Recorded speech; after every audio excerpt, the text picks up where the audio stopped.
સંપ ત્યાં જંપ. નમસ્કાર બાળ મિત્રો, કેમ છો?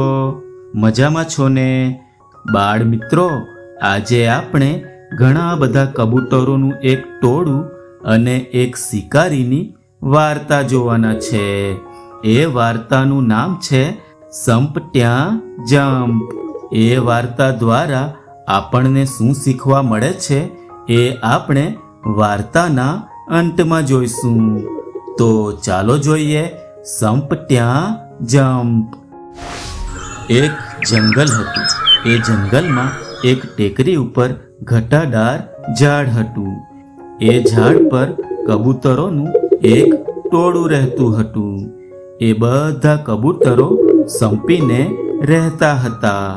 એ બધા કબૂતરોમાં એક વૃદ્ધ કબૂતર હતો, જે બધા કબૂતરોનો સરદાર હતો.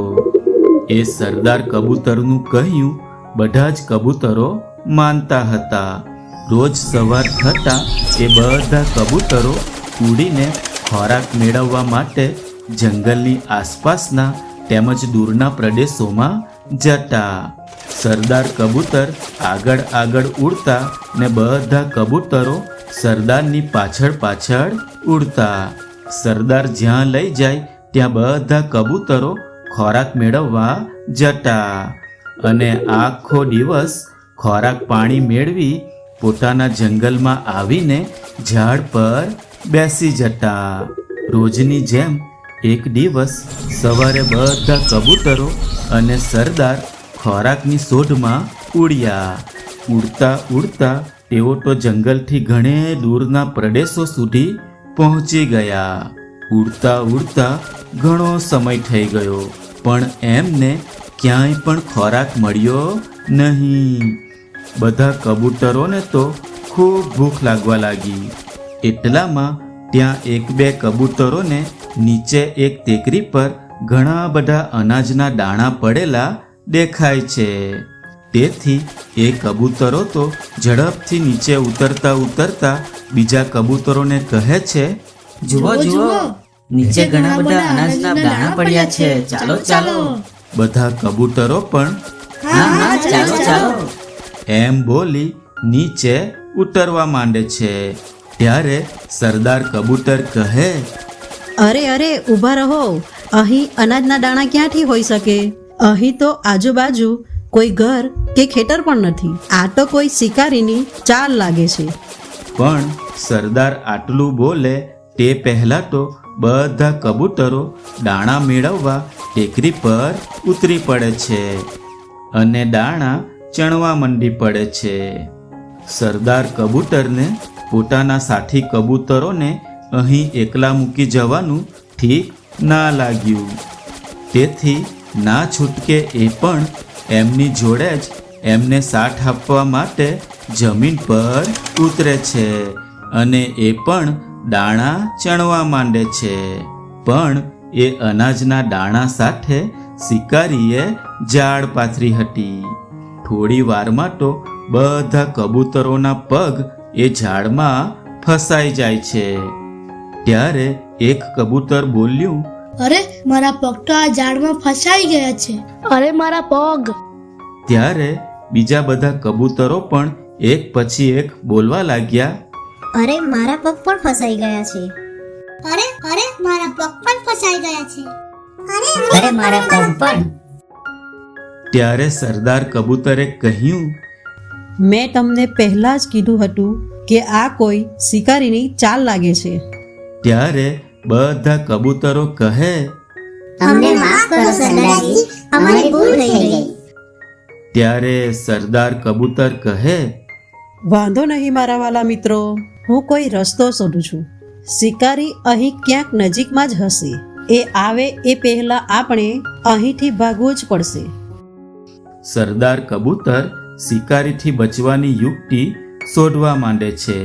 ત્યારે એને એક યુક્તિ મળી જાય છે અને પછી સરદાર કબૂતર બોલે છે, મારા વાલા મિત્રો, મને શિકારીથી બચવાની એક યુક્તિ મળી ગઈ છે. પણ હું જેમ કહું તેમ તમારે બધાએ કરવું પડશે. તો કબૂતરો કહે, હા સરદારજી, તમે જેમ કહો એમ જ અમે કરીશું. તો સાંભળો, આ ઝાડને આપણે સાથે લઈને જ ઉડવું પડશે. આપણે અલગ અલગ સમયે તાકાત લગાવીને ઉડશું તો ઉડી શકાશે નહીં. આપણે એક સાથે પાંખ ફફડાવી ઉડશું તો જ આ ઝાડનું વજન ઉચકી શકીશું અને આપણે ઉડી શકીશું. તેથી હું 1, 2 અને 3 કહું એટલે આપણે પાંખ ફફડાવી ઉડવાનું છે. બરાબર? હા સરદારજી. એટલામાં તો દૂરથી શિકારી ઝાડ તરફ આવી રહ્યો હતો. ત્યારે સરદાર કબૂતર કહે, ચાલો ચાલો, બધા તૈયાર થઈ જાઓ, શિકારી અહીં જ આવી રહ્યો છે. ચાલો તો હું બોલું છું, 1, 2, 3. 3 બોલતાની સાથે જ બધા કબૂતરો એક સાથે પાંખ ફફડાવી ઉડ્યા અને ઝાડ સાથે જ ધીમે ધીમે ઉપર જવા લાગ્યા. શિકારી તો આ દ્રશ્ય જોઈ અચંબિત રહી ગયો અને કબૂતરોને પકડવા માટે દોડ્યો. અરે ઊભા રહો, અરે ઊભા રહો, અરે મારો શિકાર, અરે મારી ઝાડ, અરે ઊભા રહો, અરે ઊભા રહો, મારી ઝાડ લઈને ક્યાં જાઓ છો? ઊભા રહો, ઊભા રહો. પણ કબૂતરો તો ધીમે ધીમે કરતા શિકારીથી દૂર ખૂબ ઉપર આકાશમાં પહોંચી જાય છે અને છેવટે શિકારી દોડતા દોડતા થાક્યો અને શિકાર હાથથી નીકળી જતા નિરાશ થઈ માથે હાથ દઈને બેસી જાય છે. આ બાજુ કબૂતરો તો ઝાડ સાથે ખૂબ ઊંચે આકાશમાં ઉડતા ઉડતા જઈ રહ્યા હતા. થોડે દૂર સુધી ઉડ્યા પછી ઝાડનું વજન લઈ ઉડતા ઉડતા કબૂતરો થાકવા માંડ્યા. ત્યારે તેમાંનું એક કબૂતર સરદારને કહે, સરદાર, તમારી યુક્તિથી શિકારીથી તો બચ્યા, પણ આ ઝાડથી કેવી રીતે મુક્ત થઈશું? તો સરદાર કહે, તમે એની ચિંતા ના કરો. મારા એક જૂના મિત્ર ઉંદરનું ઘર અહીં નજીકમાં જ છે. એ આપણને આ ઝાડમાંથી જરૂર મુક્ત કરશે. ચાલો આપણે ત્યાં જ જઈએ.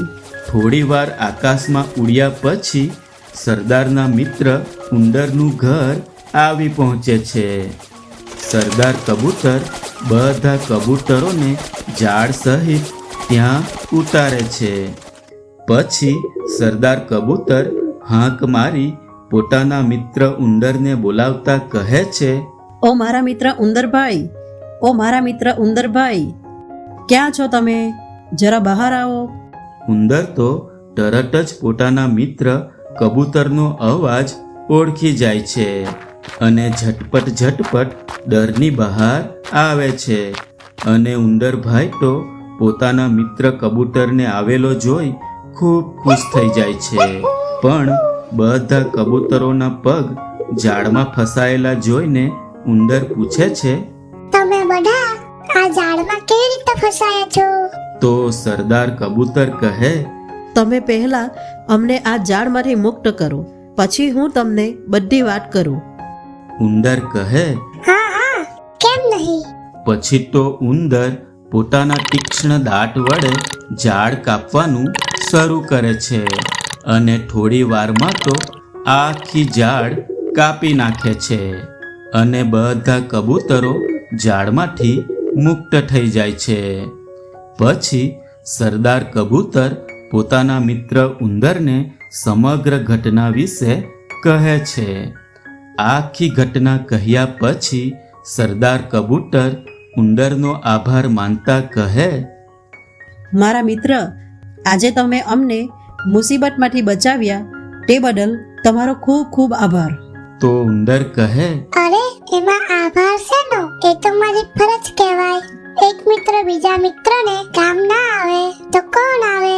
તો સરદાર કબૂતરે કહ્યું, હા, એ વાત પણ સાચી છે. તો ચાલો ઉંદરભાઈ, અમે તમારી વિદાય લઈએ છીએ. ખૂબ મોડું થઈ ગયું છે. હજુ અમારે ઘરે પણ પહોંચવાનું છે. ચાલો આવજો. ફરી મળીશું. એમ કહી બધા કબૂતર ત્યાંથી ઉડી જાય છે. તો બાળ મિત્રો, મજા આવીને આ વાર્તા જોવામાં.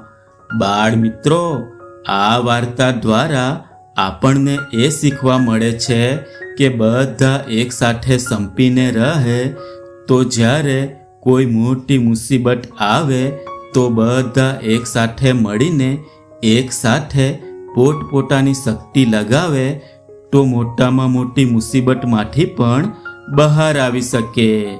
આપણે વાર્તામાં જોયું કે કબૂતરોનું એક ટોળું જે હંમેશા સંપીને રહેતું હતું, પણ જ્યારે એ બધા કબૂતરો એક શિકારીની જાળમાં ફસાઈ જાય છે ત્યારે શિકારીથી બચવા માટે બધા કબૂતરો સરદાર કબૂતરની સલાહ લઈ એક સાથે પાંખ ફફડાવી ઝાડ સહિત ઉડી જાય છે અને શિકારીથી પોતાનો જીવ બચાવે છે.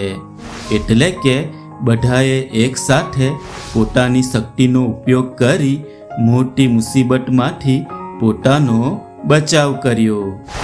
તેમ બાળ મિત્રો, આપણે પણ સૌ સાથે સંપીને રહેવું જોઈએ અને કોઈ મોટી મુસીબત આવે તો વડીલોની સલાહ લઈ સાથે મળીને એ મુસીબતોનો સામનો કરવો જોઈએ.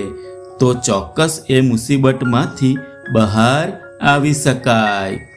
તેથી જ તો કહેવાય છે, એકતામાં બળ છે અને જ્યાં સંપ હોય ત્યાં જંપ હોય.